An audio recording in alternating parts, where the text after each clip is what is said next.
एक साधक हैं, राजेश मिश्रा। इन्होंने इससे पहले भी बहुत प्रश्न पूछे हैं, जिनको मैंने एक खोजी के प्रश्न की एक अलग से प्लेलिस्ट बनाकर डाली है। आप उन प्रश्नों को सुन सकते हैं, अच्छे प्रश्न हैं।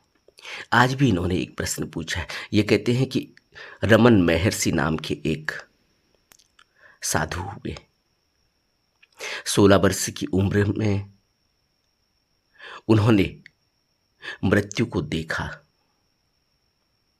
और मृत्यु का विचार उनके अंदर इतना गहरा बैठ गया कि उन्हें डर लगने लगा। डर लगते लगते वो बार बार चिंतन करते करते वो एक दिन बेहोश होकर गिर पड़े और उनको आत्मबोध हो गया, आत्मज्ञान हो गया। वो अंदर से जब उनको होश आया तो वो पूरी तरह से शून्य हो चुके थे। मेरी जिज्ञासा यह है कि हम सब भी मृत्यु के बारे में समझते हैं, चिंतन करते हैं, मृत्यु को देखते हैं, लेकिन थोड़ी देर के बाद हम फिर भूल जाते। फिर हमारा मन विषय विकारों में चला जाता है। हमारे अंदर वह गहरा चिंतन क्यों नहीं हो पाता? हम भी रमन महर्षि की तरह आत्मबोध को क्यों नहीं जगा पाते?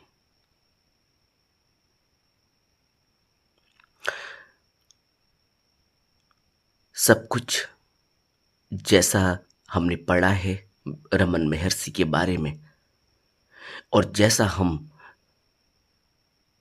सोच पाते हैं, बात उतनी ही नहीं है। यह तो बाहर की बात है। अंदर की बात है कि हम कैसे बने हैं, हमारा वजूद क्या है, हम क्यों इस शरीर में आए, इसकी क्या कारण है। प्रश्न यहां से शुरू होता है। रमन महर्षि जिस बैकग्राउंड से आ रहे हैं, बैकग्राउंड का अर्थ है जो उनका पहले का जीवन है, जो उनके संस्कार हैं, जो उनका मन है, और हम जिस बैकग्राउंड से आ रहे हैं, जो हमारे संस्कार हैं, जो हमारा मन है, जो बार बार मरता है, बार बार पैदा होता है, वो यात्रा कैसी है? रमन महर्षि ने जब मृत्यु को देखा, किसी को मरते हुए देखा आस पड़ोस में, अपने आसपास, 16 वर्ष की उम्र में, कहते हैं कि घर जाकर वो भी वैसे ही लेट गए। अंदर ख्याल आया कि मैं भी मर चुका हूं,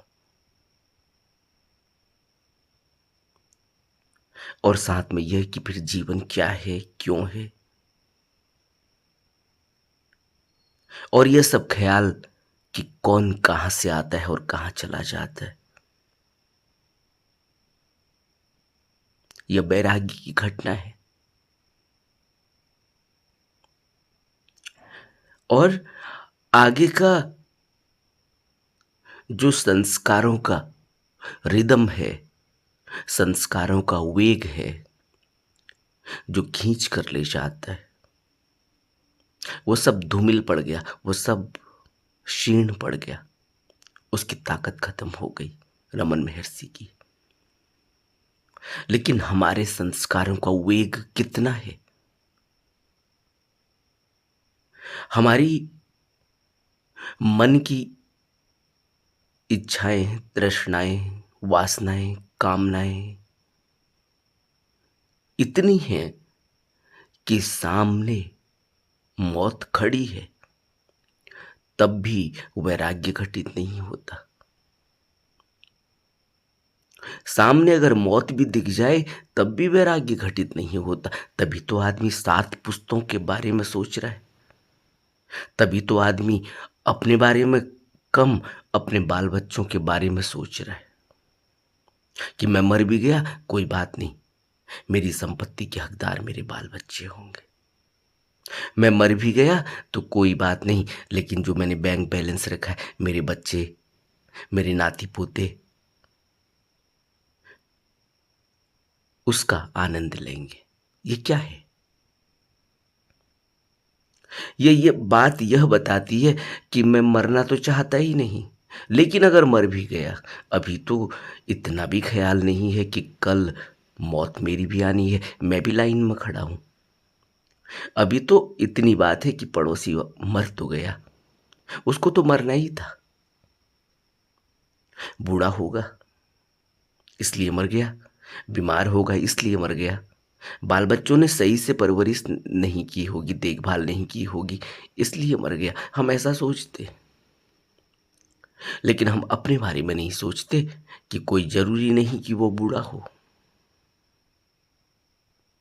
पैदा होते समय और होने के बाद से लेकर जीवन के अंतिम पड़ाव तक, 80 साल 100 साल तक मृत्यु तो कभी भी आ सकती है। लेकिन ख्याल यही आता है कि वो तो दूसरों के लिए है, अभी तो मेरा वक्त और है, अभी तो मौत थोड़ी आनी है। इसलिए जो वेग है संस्कारों का, जो वेग है कामना का, वासना का, वो फिर धूमिल कर देता है, वो फिर धुंध धुंध कर देता है। आंखों के आगे आया हुआ वो वैराग्य, आंखों के आगे वो मौत की छाया, सब धूमिल हो जाती है। इसीलिए तो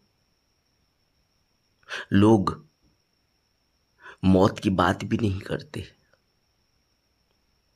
इसलिए तो लोग जहां मौत भी होती है वहां जाने से, उस तरफ, उस रास्ते से बचते।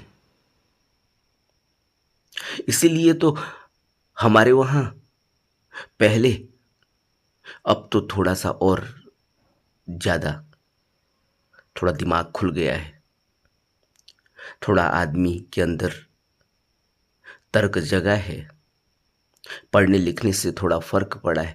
लेकिन पहले के वक्त में तो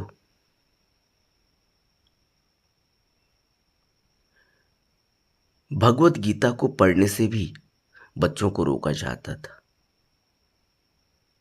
कहीं वैराग्य घटित ना हो जाए, कहीं इसके अंदर भी ऐसा ना हो जाए कि ये अपने घर बार को त्याग दे, सन्यासी बन जाए, साधु बन जाए,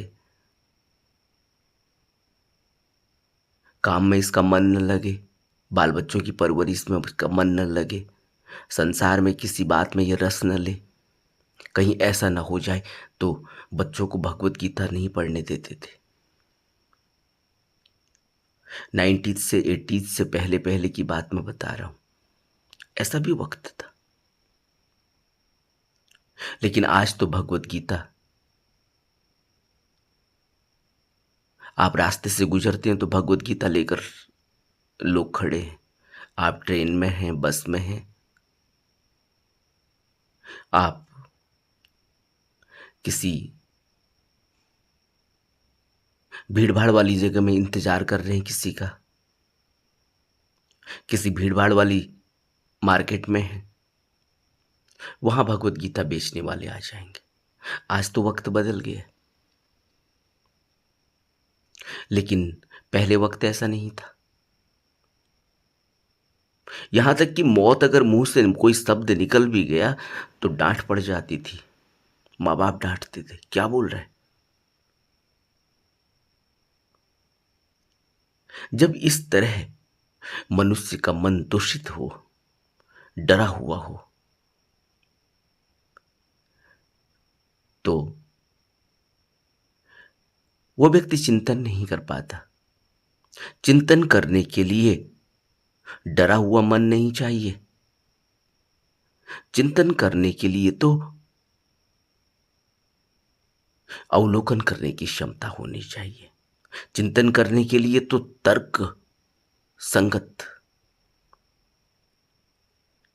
मन चाहिए। और वह सब कुछ भी संस्कार पर ही निर्भर करता है। वह सब कुछ भी अंदर गहराई में कोई ऐसी चोट लगे तब फर्क पड़ता है। अब चोट कैसे लगेगी? इसीलिए तो बुद्ध ने सबसे पहले ही अपने धम्म चक्र प्रवर्तन के उपदेशों में यह बात कह दी, सत्पुरुष की संगत, धम्म का श्रवण सबसे पहला काम है। क्यों? क्योंकि सत्पुरुष के मुंह से जब शब्द निकलते हैं तो वो साधारण शब्द नहीं होते, उनमें बड़ी गहराई और बड़ी चोट करने की क्षमता होती है, उनमें बहुत बल होता है। वो बल क्या है? वो साधना का बल है, वो तप का बल है, वो ध्यान का बल है। सत्पुरुष की आंखों में एक तेज होता है, एक आभा, एक चमक होती है। जब वो दृष्टि किसी पर पड़ती है, बुद्ध की दृष्टि, तो वह प्राणी फिर साधारण प्राणी नहीं रहता, फिर उसके अंदर चिंतन मनन पैदा हो जाता है। इसीलिए तो बुद्धों की संगत चाहिए, इसीलिए तो बुद्धों की शरण चाहिए। लेकिन हम शरण ले कहाँ पाते? हम रमन महर्षि नहीं है। रमन महर्षि ने तो सिर्फ इतनी सी बात उनके अंदर इतनी गहरी बैठ गई कि पूरा अंदर का मन शून्य अवस्था में चला गया। लेकिन आज हमारी क्या गति है? हमें तो संतों के, बुद्धों के प्रवचन सुनने को भी मिले, उसके बावजूद भी हमारे अंदर चोट नहीं पड़ती, हमारा मन नहीं बदलता, हमें कुछ फर्क नहीं पड़ता। क्यों? संस्कारों की लेप इतनी लगी है, एक चट्टान की तरह मन के ऊपर, एक चट्टान की तरह इतनी बड़ी लेप लगी है, एक चट्टान की तरह वासना, कामना, दुर्भावना, व्यथा, चिंता, डर इतना बैठा हुआ है कि अगर कहीं आंखों से कुछ दिखता भी है इस तरह का तो तुरंत आंखें फेर लेते हैं हम, तर्क जगता ही नहीं। और बच्चे तो बहुत ही इनोसेंट होते हैं, सरल होते हैं। मौत को देखते हैं, एक विचार पैदा होता है उनके अंदर, तुरंत माँ से पूछते हैं, क्या हुआ? अब ये नहीं बोलेंगे, अब इनको कहाँ ले जाया जा रहा है, अब ये वापस नहीं आएंगे, कौन इनको क्यों ले जा रहे हैं, कहाँ ले जा रहे हैं, इनको क्या हुआ, ये कहाँ चले जाएंगे? ये प्रश्न साधारण प्रश्न है, बच्चों के प्रश्न है। लेकिन जब माँ बाप से पूछे जाते हो, कहते चुप, बात मत करना इस बारे में। और आज के दौर में जब बच्चा इस तरह की कोई घटना देखता है, माँ बाप से पूछता है, पहले तो पूछने की क्षमता ही नहीं रखता, पूछने की ताकत ही नहीं रखता। तर्क तो जगता है लेकिन पूछने से डर लगता है उसको, मत बात करो।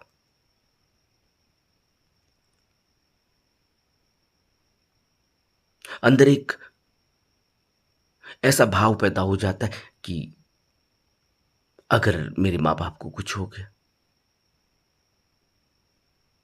और ये डर अंदर इतना बैठा हुआ है, मौत का आज का थोड़ी है, यह भी संस्कार है, जन्मों जन्मों का डर बैठा हुआ है। हर प्राणी तो मौत से डरता है, अपनी जान बचाता है, यह तो कुदरत का नियम है। कौन मरना चाहता है? कोई साधु मरना चाहता है। इसीलिए तो कबीर ने कहा था, जिस मरने से जग डरे मेरे मन आनंद, मरने से ही तो पाइए पूर्ण परमानंद। कौन मरने से खुश होता है? कोई साधक, कोई संत, सतगुरु, सतपुरुष जब शरीर लेता है और उस शरीर से बाहर निकलता है, उसे खुशी होती है। क्यों? क्योंकि वह तो आता जाता रहता है शरीर में, रोज मरता है।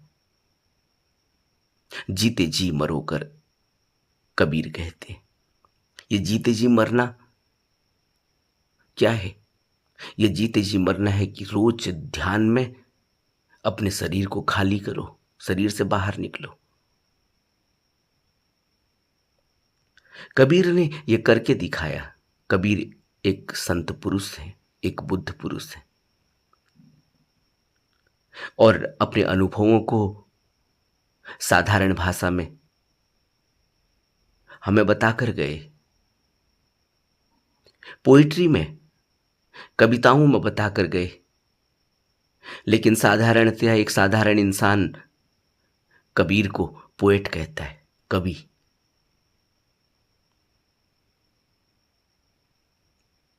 तो जो इनका प्रश्न है कि हम क्यों काम वासना में, भोग विलासों में फिर डूब जाते हैं, इंद्रिय रसों में फंस जाते हैं, क्यों हमारे अंदर मृत्यु का बोध बना नहीं रहता?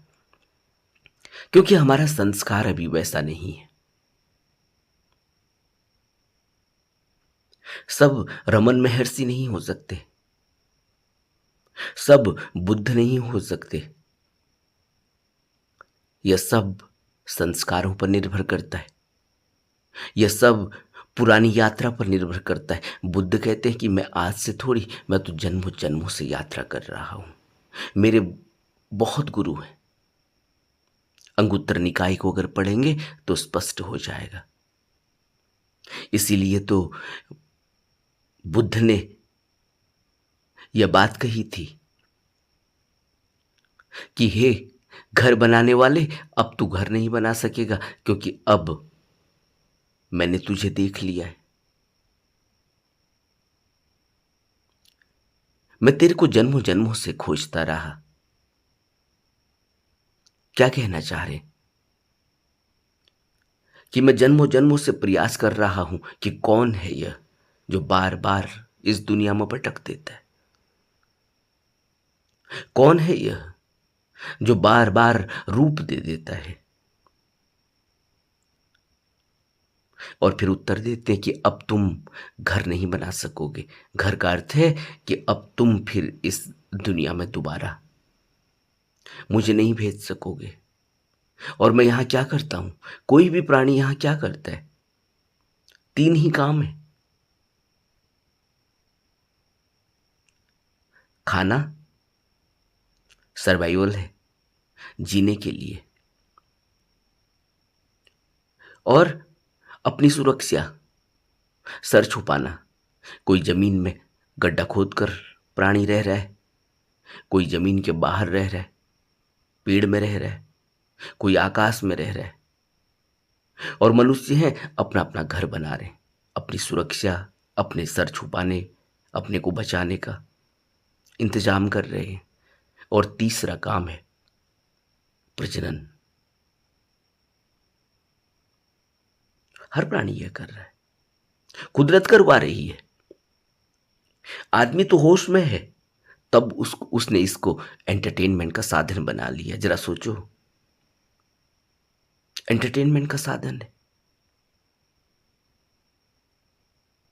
सिर्फ इतनी खुशी है इंसान खोज रहा है, क्योंकि उसे लगता है कि इससे बड़ी खुशी तो है ही नहीं। जब इतनी इसमें रोचकता है, जब इतना इसमें आनंद है, तभी तो यह कुदरत चल रही है, नहीं तो चलती कैसे? अगर इससे बड़ा कोई आनंद होता जो आसानी से समझ में आ जाता, तो आप क्या सोचते हैं कि मनुष्य जिसके अंदर सोचने समझने की ताकत है, वो फिर दोबारा से इसी कृत्य में फंसता? यह जानकर भी कि इसके परिणाम बड़े भयावह और बड़े दुखदाई हैं। कौन माँ बाप यहाँ खुश है? कौन माँ बाप यहाँ, जब उनको समझ आती है कि जीवन तो व्यर्थ में ही चला गया, यही परवरिश करने में चला गया, यही बाल बच्चों को पैदा करने में और इनके रखरखाव में चला गया, इनके पालन पोषण में चला गया।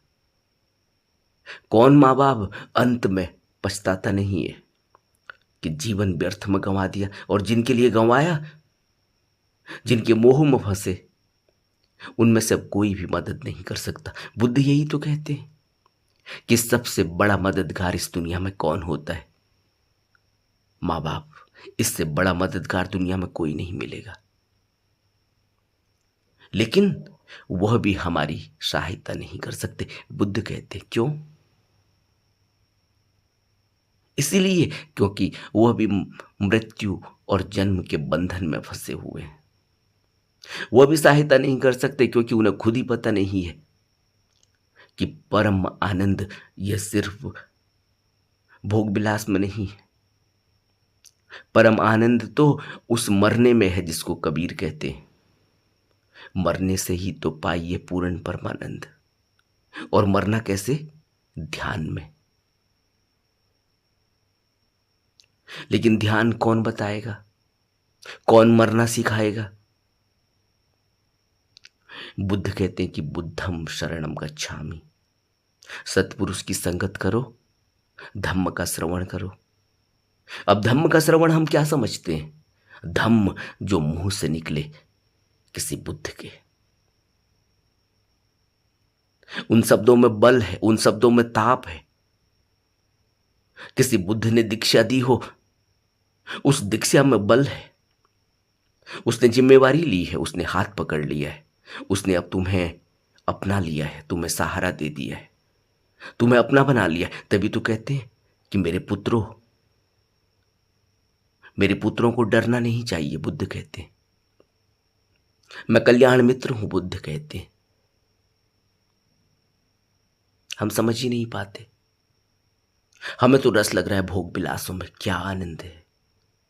क्यों? क्योंकि परम खुशी मिलती है 10-15 मिनट के लिए, क्षण के लिए, कुछ क्षण के लिए। क्योंकि उससे कुदरत चलाईमान है, इसलिए वह बड़ा आनंद है। लेकिन कुदरत चलाईमान करने से जो आनंद मिलता है, इससे मुक्ति नहीं मिलती, इससे तो महाबंधन मिल जाता है।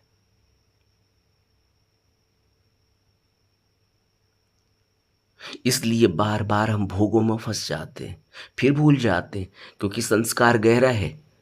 यह आनंद की अनुभूति जन्मों जन्मों से की है। प्राणी दर प्राणी हम यही करते आए। और क्या कहते हैं बुद्ध, क्या कहते हैं ज्ञानी जन? 84 लाख प्रकार की योनियां हैं इस संसार में, और 84 लाख प्रकार की योनियां, इन सब योनियों से जीव गुजरता है, और सभी में भोग विलास करता है। तो भोग विलास से तो वो पैदा होता है, काम वासना से तो वो खुद पैदा होता है, उसके कण कण में काम वासना बसी है। यह कुदरत तो काम वासना से ही चलती है। लेकिन बाहर निकलने का तरीका तो कोई बुद्ध बताएगा, कोई संत बताएगा। इसलिए कोई बुद्ध, कोई महर्षि, कोई अवतार जब इस दुनिया में आता है तो एक उदाहरण के जरिए हमें समझाने की कोशिश करता है कि जीवन ऐसे जिया जा सकता है। लेकिन अगर हम सोचें कि हम भी बुद्ध की तरह राजमहल छोड़ दें, राजपाट छोड़ दें, तो शायद ज्ञान प्राप्त हो जाएगा। बात इतनी सी नहीं है। शुरुआत यहां से होती है। उतनी ताकत चाहिए, उतना करेज चाहिए, उतनी चिंतन मनन की क्षमता चाहिए, उतना बोध, उतनी प्रज्ञा, उतना विवेक तो चाहिए शुरुआत में। तब शुरुआत होती है। हमारे अंदर तो उतना विवेक और उतनी प्रज्ञा भी नहीं है। हम तो घर में आदमी मर जाता है, 11 दिन के बाद 12 दिन के बाद भूल जाते, फिर अपनी दुनियादारी में लग जाते। यह भी नहीं सोचते कि यह बाप जिसने हमें अपनी ज़िंदगी से ज़्यादा प्यार किया, पाल पोस कर बड़ा किया, हमारे लिए कुर्बानी अपनी जान गंवाने के लिए जो तैयार रहा, आज हमारे अंदर इतना चिंतन भी पैदा नहीं हो पाता कि उसके जाने के बाद हम यह होश बनाकर रख सकें कि मृत्यु कल को हमें भी घेर लेगी, कल को हम भी चले जाएंगे। तो आज क्या करना है, और ऐसा नहीं है कि क्या करना है हमें पता नहीं है। सभी बुद्धों ने तो यही कहा कि क्या काम है जरूरी सबसे। सभी संतों ने यही तो कहा कि एक ही काम है सबसे जरूरी। क्या करने जैसा है इस दुनिया में? क्यों लिया है जन्म, क्यों मिला मनुष्य का जन्म? सभी संतों ने, सभी ज्ञानियों ने एक ही बात कही, यहां से मुक्ति के लिए। और सभी ज्ञानियों ने, सभी संतों ने, सभी बुद्धों ने, सभी सत्पुरुषों ने इस दुनिया में जब जब भी आए अपनी वाणी के जरिए हमें क्या बताने की कोशिश की? यही कि यहाँ के भोग विलास क्षण भर के हैं,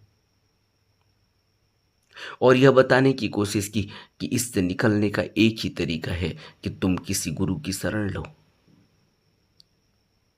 तुम किसी गुरु से दीक्षा लो, तुम किसी गुरु के बताए हुए रास्ते पर चलो, तुम नियम संयम का पालन करो। और हम कौन सी जिंदगी जी रहे? हम बेहोशी की जिंदगी जी रहे, हम निचली योनियों की जिंदगी जी रहे, जहां सोचने समझने की क्षमता नहीं है, जहां बलपूर्वक काम वासना को पूरा किया जाता है, भोग किया जाता है। एक ताकतवर बैल हो, एक ताकतवर कुत्ता हो, एक ताकतवर घोड़ा हो, सबसे पहले अपनी काम वासना को पूरा करता है। और सभी प्राणियों में, निचली प्राणियों में, निचली योनियों में यही होता है। और आज जब हम मनुष्य बने, बड़ा सौभाग्य, तभी तो कहते हैं बुद्ध, मनुष्य जन्म का मिलना बड़ा सौभाग्य है, बड़े भाग मानुष तन पाया। तुलसी कहते हैं रामचरितमानस में। और फिर यह भी कहते हैं कि जिन देवी देवताओं की हम पूजा कर रहे हैं यहाँ, उनको भी ये दुर्लभ है, वह भी यह कोशिश कर रहे हैं कि हमें भी शायद मनुष्य शरीर मिल जाए, तो हम चिंतन मनन के जरिए, तर्क के जरिए, भक्ति के जरिए, साधना के जरिए इस आवागमन के चक्र से ऊपर उठ सके, मुक्त हो सके। वह भी एक अवस्था में है। उन्होंने जो अवस्था पाई है आज देवी देवताओं वाली, वह अवस्था उनके संस्कार, उनके कर्मों का परिणाम है। लेकिन मुक्त होने के लिए मनुष्य शरीर चाहिए, क्योंकि इसमें कर्म योनि भी है, कर्म भी किया जाता है, और भोग योनि भी है, भोगा भी जाता है संस्कारों को। इसलिए बुद्ध कहते हैं कि बुद्ध की शरण लेनी होगी। अब बुद्ध की शरण लेने का अर्थ, बुद्ध यह नहीं कहते कि तुम मेरी शरण लो। बुद्ध की शरण का अर्थ है कि तुम अपने को किसी ऐसे के हवाले करो जो मुक्त है, वही तुम्हें मुक्त कर सकता है। लेकिन हम हवाले होना नहीं चाहते। हमने तो अपने मन में अपने ख्याली पुलाव बनाए हुए कि बुद्ध ने कहा था तो दीपो भव, तो अपना दीपक बनो, अपने दीपक को खोजो। इतनी क्षमता, इतनी ताकत अपने अंदर है, दिख रहा है अंदर दीपक, उजाला दिख रहा है। जब हमें यही पता नहीं है कि क्या काम करना हमारे लिए अच्छा है, क्या काम करना हमारे लिए बुरा है, जब हमें इतनी ही होश नहीं है अभी कि हमारे मुंह से क्या शब्द निकल रहे हैं, जब हमें अभी यही होश नहीं है कि हमें क्या हमारे लिए फायदेमंद है और क्या हमारे लिए नुकसानदेह है, तो हम कहते हैं अत्तु दीपो भव, हम खुद कर लेंगे। इतनी विवेक प्रज्ञा हमारे अंदर है कि हम यह सोच सकें कि आज जो हमारे घर में मौत हुई है, कल एक और मौत होगी मेरी।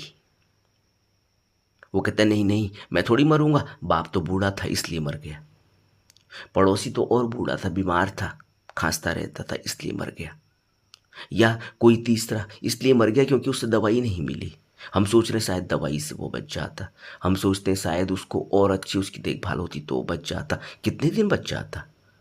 बात यह है ही नहीं कि वो आज मरेगा या कल मरेगा, बच जाता। बात तो यह है कि मृत्यु तो आएगी ही, चाहे वो 100 साल के बाद आए, चाहे वो 200 साल के बाद आए। बात यह है कि इस मृत्यु को कैसे टाला जाए, इस मृत्यु से कैसे ऊपर उठा जाए। बात यह थोड़ी है कि मृत्यु हम टाल देंगे, 100 साल से 150 साल कर देंगे। अभी एक मित्र ने प्रश्न पूछा था कि क्या हम अपनी जीवन और मृत्यु की जो बातें कही जाती हैं कि यह जीवन का भी समय निश्चित है और मृत्यु का भी समय निश्चित है, क्या हम इसको टाल नहीं सकते? क्या टाल लेंगे हम? 100 साल से 150 साल कर लेंगे, कौन टाल पाया? बुद्ध ने भी तो अपनी अंतिम अवस्था में यही कहा कि अब शरीर जर्जर हो गया है, अब इसमें रहा नहीं जा सकता, अब इसमें सहन करने की क्षमता ही नहीं है, अब ये टूट कर गिर जाएगा, इसलिए अब इसको छोड़ना होगा। कौन कह रहा है छोड़ना होगा? लेकिन हम तो शरीर को सब कुछ मान पड़े, तभी तो भोग कर रहे हैं इस शरीर से। इस शरीर को हम यंत्र मान बैठे, यंत्र की तरह, लेकिन इस्तेमाल नहीं करते। मान इस्तेमाल तो इसलिए ऐसे कर रहे हैं कि जैसे ये शरीर ही हम है। लेकिन बुद्ध इस शरीर को यंत्र मानते हैं तो यंत्र की तरह उसका इस्तेमाल करते हैं, और जब वो यंत्र काम करने के लायक नहीं रह जाता तब कहते हैं कि अब ये काम करने के लायक नहीं रह गया, अब इसको छोड़ना होगा। इसको कहते हैं अत्तो दीपो भव। बुद्ध देख रहे हैं अपने दीपक को, अपने उजाले को, अपनी रोशनी को, और अलग से देख रहे हैं अपने शरीर को, और हम कहाँ खड़े हैं?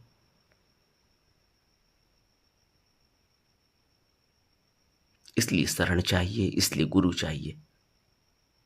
अब गुरु को खोजेंगे कैसे? हमारे अंदर वो आंख ही नहीं है कि हम गुरु को खोजें। हम गुरु को कैसे खोजेंगे? गुरु के किस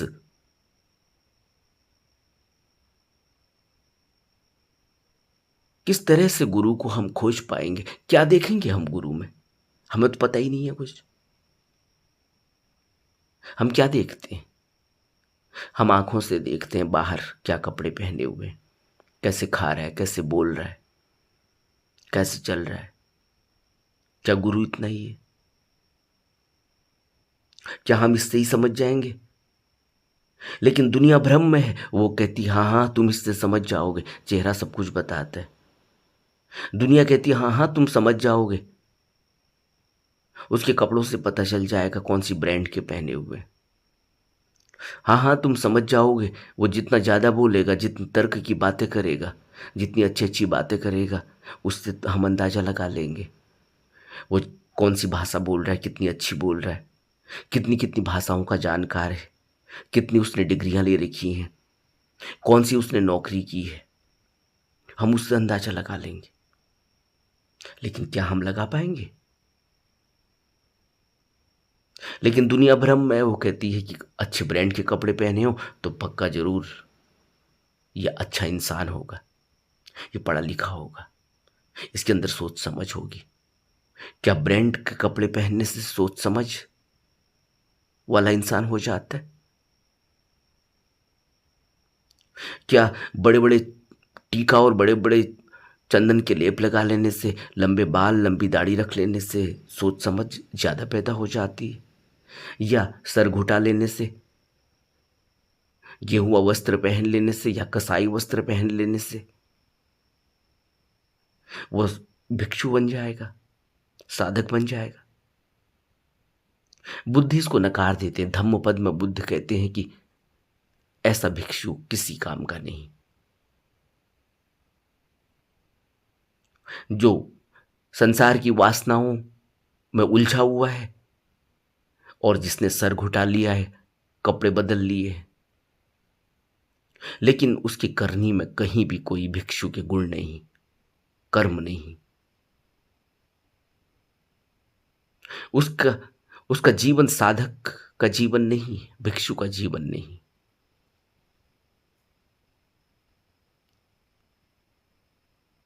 तो हम कैसे पहचानेंगे गुरु को? इसलिए बुद्धों ने, गुरुओं ने, संतों ने कहा कि गुरु को हम नहीं खोज सकते, गुरु हमें खोजता है। लेकिन उतनी तड़प चाहिए, उतना वैराग्य चाहिए, वैसा भाव चाहिए, वैसा चिंतन मनन चाहिए। वही चिंतन मनन तो महर्षि रमन को पैदा हुआ है उस रात, उस दिन, जिस दिन उन्होंने मौत देखी। लेकिन हमारे अंदर अभी वो चिंतन मनन पैदा नहीं हुआ। हमारे संस्कार अभी मजबूत हैं। हम, कोई मर भी रहा हो, देखा नहीं कोविड में? कोविड में क्या हुआ, क्या देखा हमने कोविड में? आदमी जब मर जाता है तो कोई सगा संबंधी नजदीक भी नहीं जाता, उसे लगता है उसकी भी मौत हो जाएगी। कोविड ने हमें यही तो दिखाया। वही आदमी जो मरा हुआ है, जो यह सोच रहा था कि मैं जब मर जाऊंगा तो कोई मेरा खून होगा जो मुझे आग लगाएगा तो मैं मुक्त हो जाऊंगा। क्योंकि इस तरह की कल्पनाएं, कपोल कल्पनाएं, इस तरह की बातें पंडितों ने किताबों में लिखी हैं। इस तरह की बातें बताई गई है कि कोई तुम्हारा अपना, कोई तुम्हारा खून का, कोई तुम्हारे द्वारा पैदा हुआ लड़का तुम्हें अग्नि देगा तो तब तुम्हारा कल्याण होगा, तब तुम मुक्त होोगे। लेकिन हकीकत क्या है? कोविड ने हमें क्या बताया? कौन जा पाया? दुनिया में 70 लाख लोग मरे हैं, उससे ज्यादा लोग मरे। सोचो।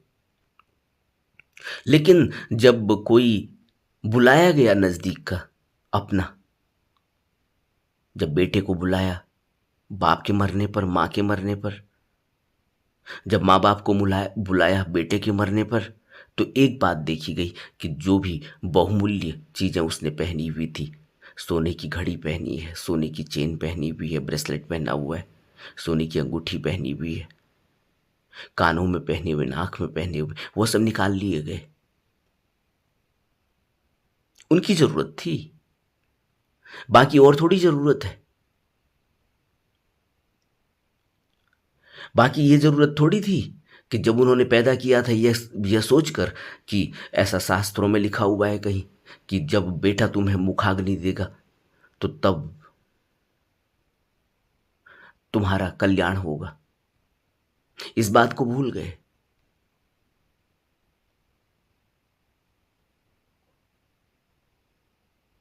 यह है हमारा भ्रम। और हम फिर भी इस भ्रम से नहीं निकले। कोविड निकल गया और कोविड ने हमें जो सिखाया हम उसको भूल गए। हमारे लिए पैसा प्यारा था, मौत से ज्यादा पैसा प्यारा था। मौत हो रही थी सामने, हम उसका सिलेंडर हटा देते थे, दूसरे का लगा देते थे कि इसको मरने दो, अपने वाले को सिलेंडर लगाओ। क्या हुआ? कितना घोटाले हुए, कितना पैसा कमाया गया। सिर्फ मृत्यु के नाम पर पैसा कमाया गया ना। और कमाने वाला वही देख रहा है, हजारों लाशें पड़ी हुई हैं लेकिन वो पैसा कमा रहा है। और तुम प्रश्न पूछते हो कि मौत देखने के बाद भी फर्क नहीं पड़ता।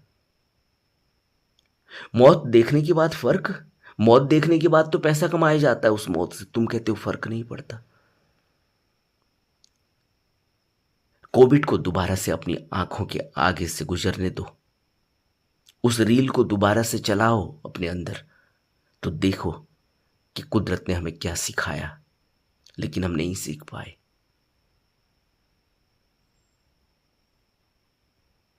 हम अपने मौत की डर से अंदर दुबक के बैठ गए। पूरे संसार में लॉकडाउन लग गया और यहां तक कि घोषणा कर दी गई कि घर से बाहर अगर कोई झांकेगा अभी बगैर मास्क लगाए हुए तो उस पर भी कार्रवाई की जाएगी। इतना मौत का डर। लेकिन मुक्ति के बारे में फिर भी किसी के अंदर कोई ख्याल नहीं है।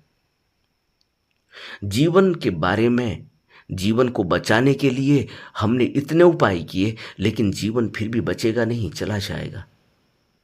और जीवन तो बचाया बुद्ध ने, जीवन तो बताया बचाया महर्षि रमण ने, जीवन तो बचाया जिद्दू कृष्णमूर्ति ने, जीवन तो बचाया उन संतों ने जिन्होंने यहाँ आके हमें इतना ज्ञान, इतने उपदेश दिए, तरीका बताया। लेकिन हम पैसा कमा रहे हैं मौत से, हम पैसा कमा रहे हैं अभी भी। हम अभी भी ये सोच रहे कि वो मरा था, अभी और कमा लेता हूं थोड़ा, मैं थोड़ी मरूंगा, जब मरूंगा तब मरूंगा, तब तक तो कमा लूं। लेकिन अभी भी यह ख्याल नहीं है कि क्या कमाना है। पैसे नहीं कमाने, असली कमाई क्या है। बुद्ध घर से पैसे कमाने के लिए निकले थे या उस जीवन को कमाने के लिए निकले थे, उस महाजीवन को कमाने के लिए निकले थे जहां मौत नहीं होती। और हम बुद्ध के दर्शन को रोज पढ़ते हैं, उसमें घुसने की कोशिश करते हैं, चिंतन मनन करते हैं, लेकिन हम उस महाजीवन के बारे में नहीं सोच पाते, क्योंकि उसको सोचने के लिए, उसके चिंतन मनन के लिए कोई अध्ययन की आवश्यकता थोड़ी है। बुद्ध ने तो एक वाक्य में कह दिया, बुद्धम शरणम गच्छामि। दूसरे वाक्य में कह दिया, धम्मम शरणम गच्छामि। और तीसरे वाक्य में कह दिया, संघम शरणम गच्छामि। बस मुक्त हो गए। अब हमारे पास न तो बुद्ध है जो हम शरण लें, कोई गुरु हम बनाना नहीं चाहते। हम कहते अतो दीपो हो, कहा बुद्ध ने, हमने तो वो बात पकड़ रखी है। अतो दीपो कहा, अपने दीपक को खोजने के बारे में कहा, लेकिन हमारे आंख बंद करके तो अंधेरा दिखाई देता है, दीपक कहाँ है हमारे पास। बुद्ध ने कहा, धम्मम शरणम गच्छामि, धम्म की शरण लो। धम्म का अर्थ है सत्य, सत्य की शरण लो। और हम सुबह से शाम तक क्या करते, कितने सत्य पर चलते। और यह तो बाहर का सत्य है, अंदर के सत्य का तो हमें पता ही नहीं। बाहर के सत्य पर हम नहीं चल पाते। जब हमने सरकारी नौकरी ज्वाइन करी थी तो उसमें प्लेज दिया जाता है कि हम कुछ भी ऐसा नहीं करेंगे जो सरकार के अनुबंधन के, सरकार के नियमों के खिलाफ हो। हम अपनी ड्यूटी का अच्छे से निर्वाह करेंगे, सेवा करेंगे। और हम क्या करते हैं, हम कहते हैं कि सेवा शुल्क देना होगा। हम कुर्सी पर बैठे हैं, वो हमारी ड्यूटी है कि काम करना। और कोई आदमी जाता है राशन कार्ड बनवाने के लिए, कोई आदमी जाता है अपना आधार बनवाने के लिए, कोई आदमी जाता है अपने बिजली और पानी के बिलों को जमा करने के लिए, बिजली कनेक्शन के लिए, पानी कनेक्शन के लिए। हम कहते हैं सेवा शुल्क चाहिए, कोई आदमी तुम्हारे घर में आएगा। अब ये हमारा जीवन है। और बातें हम रमन महर्षि की करते हैं, बुद्ध के उपदेशों को सुनते हैं हम रोज। और जीवन हमारा ऐसा है।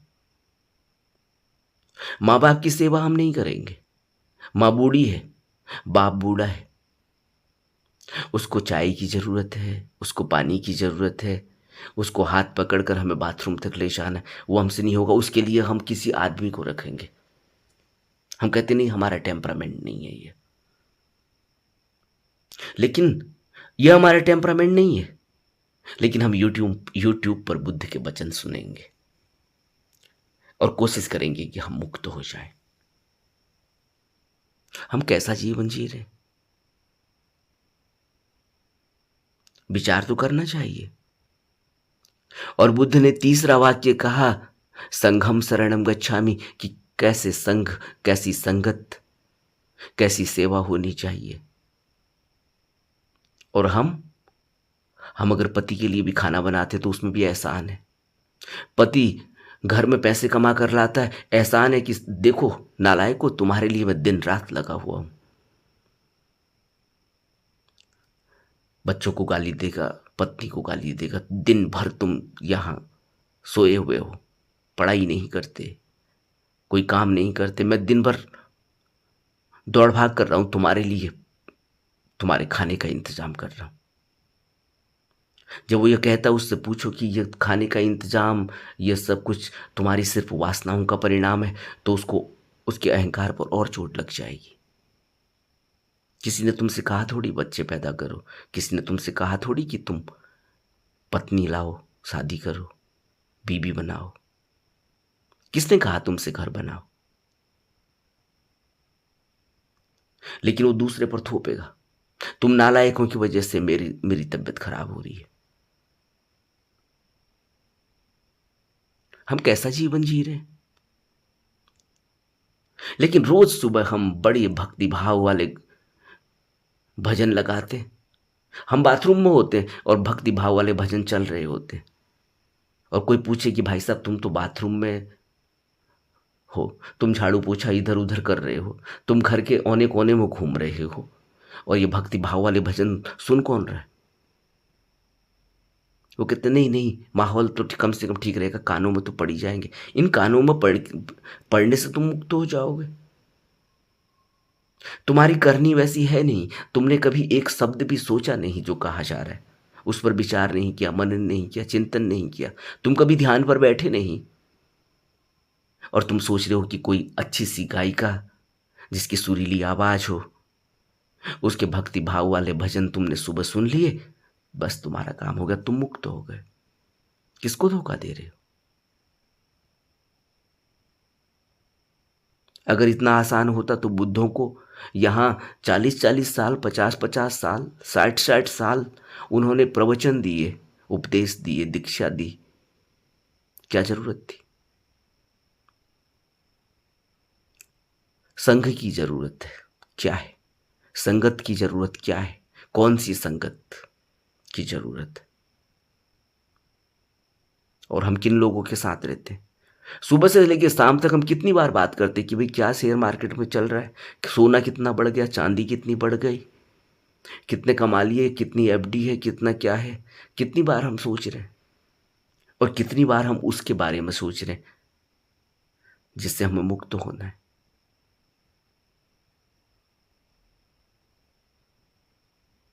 यह सब कुछ, हमारा जीवन बिल्कुल ही रिवर्स चल रहा है। जो हम करना चाह रहे हैं उस तरफ हमारा ध्यान बिल्कुल नहीं है, ध्यान तो हमारा संसार की तरफ है। और बुद्ध कहते हैं कि संघम शरणम गच्छामि, तुम संघ की शरण लो। कैसे संघ की, कैसी संगत की? जिसका ध्यान चौबीसों घंटे मुक्ति की ओर है, जिसका ध्यान चौबीसों घंटे सेवा और समर्पण की ओर है, जिसका ध्यान चौबीसों घंटे अपने लक्ष्य की तरफ है। हम कहाँ खड़े हैं? विचार करना चाहिए। नमो बुद्धाय।